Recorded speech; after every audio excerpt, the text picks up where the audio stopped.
Salut les amis! Alors le sujet du jour est un sujet super important dans notre métier, le marketing de réseau. Donc aujourd'hui je vais vous parler de la liste de noms. Donc vous en avez tous entendu parler si vous êtes débutant dans le métier, puisque si vous avez un bon parrain, la première chose qu'il vous demande de faire, c'est de rédiger votre liste de noms.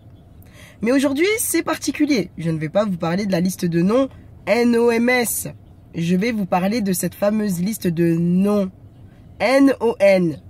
Donc le nom, les personnes qui rejettent nos appels, qui refusent nos rendez-vous, qui annulent à la dernière seconde, ces choses-là auxquelles on est confronté au quotidien et surtout lorsqu'on démarre l'activité. Donc je voulais vous rassurer là-dessus. C'est tout à fait normal d'avoir des noms. Et même si vous voulez avoir un petit secret, plus vous allez cumuler de noms et plus vous êtes en train de vous rapprocher de votre objectif. Parce que s'il n'y a pas de nom, ça veut dire que vous ne faites pas suffisamment d'appels, c'est que vous ne contactez pas suffisamment de personnes, c'est que vous ne rencontrez pas suffisamment de personnes pour avoir un oui et surtout pour avoir un non. Il faut absolument avoir beaucoup de noms pour vous rapprocher de votre objectif. Donc rassurez-vous, par exemple, lorsque j'ai démarré, moi qui étais super timide, qui n'arrivais pas forcément à parler correctement devant 2-3 personnes, le démarrage, ça n'a pas été facile. Parce que je disais que c'était compliqué de parrainer, j'avais un vocabulaire très négatif, je me disais que je connaissais personne et puis que de toute façon ça allait pas intéresser qui que ce soit et puis qu'en plus les produits étaient super chers alors que c'était pas facile d'en parler aisément. Mais est-ce que vous pensez qu'avec une telle attitude on peut en fait susciter l'intérêt auprès des gens qui nous entourent? Bien sûr que non. Et c'est pour cette raison que j'accumulais les noms. Et que ma liste de noms devenait de plus en plus longue par rapport à la liste des oui. Donc comment faire en fait pour transformer cette liste de noms en liste de oui? Donc la première règle, sachez que une personne qui vous dit non, en réalité, écoutez bien son discours. Ce n'est pas un non définitif. En général, c'est non, pas pour le moment. Ou non, je dois partir en vacances, mais à partir de telle date, je serai disponible. Ou non, pour le moment, je n'ai pas d'argent, mais à partir du 5, je serai payé. Ou non, mais je connais quelques personnes qui seraient intéressées par ce concept-là. Donc, écoutez bien ce qui se passe après ce fameux non. Parce que souvent, on est tellement frustré d'entendre le non, on se sent tellement offensé, offusqué, donc on n'écoute même pas la suite.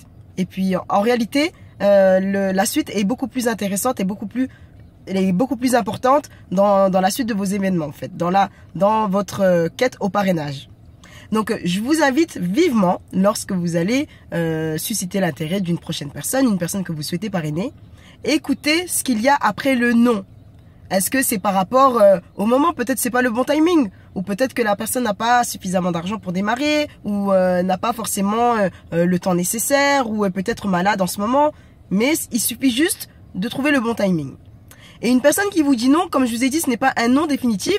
Donc conservez-la toujours dans votre répertoire parce que je sais qu'il y a beaucoup de nouveaux, il y a beaucoup de débutants dans le marketing de réseau qui rayent définitivement une personne qui dit non. Elle la raye à vie, ça y est, c'est plus mon ami, il m'a dit non, il veut pas tester mes produits, il veut pas me rencontrer pour que je lui parle du projet et on l'efface, on veut plus en entendre parler. Donc arrêtez de faire ça, c'est une erreur fatale. Nous avons besoin de notre relationnel pour nous développer. Donc, conservez vos amitiés, conservez votre famille, même s'ils n'utilisent pas tout de suite vos produits, même s'ils ne s'intéressent pas forcément dans l'immédiat à ce que vous faites, rassurez-vous, avec le temps, ils reviendront d'eux-mêmes. Et il y a une deuxième chose. Les personnes qui disent non, il y a ce phénomène, en fait, lorsqu'on démarre, en fait, on est beaucoup plus, on va vraiment miser beaucoup plus d'énergie vers une personne qui nous dit non plutôt qu'une personne qui nous dit oui.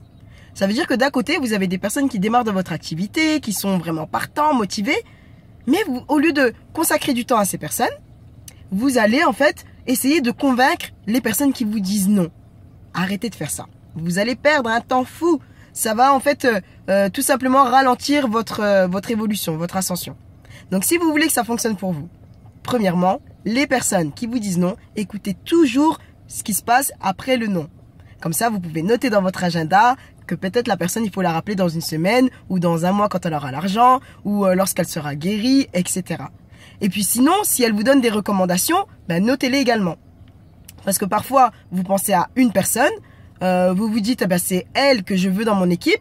Finalement, cette personne n'est pas intéressée, mais elle vous dit, j'ai 3 personnes qui seraient intéressées, mais comme vous vouliez cette personne en particulier, donc vous ne vous intéressez même pas aux 3 personnes qui pourraient en fait être encore beaucoup plus intéressées par notre activité que la personne en elle-même auquel vous avez pensé. Donc ça aussi, lorsqu'une personne vous donne des recommandations, notez-les dans vos cahiers, notez-les dans votre téléphone pour les rappeler le plus rapidement possible. Et deuxième chose, si une personne vous dit non, ne vous fâchez pas avec elle, gardez-la en amie. Et surtout, revenez progressivement vers elle, mais sans forcer les choses. Et puis, les personnes reviendront vers vous naturellement. Donc, c'était le petit mot du jour, la liste de non. Si vous voulez la transformer en liste de oui, restez positif, restez naturel, ne forcez pas les choses et les choses iront vraiment, tout se passera aussi bien que vous le souhaitez. Donc, je vous encourage vivement à démarrer votre liste de non pour la transformer en liste de oui. Et je vous dis bon succès, prenez soin de vous et des personnes que vous aimez.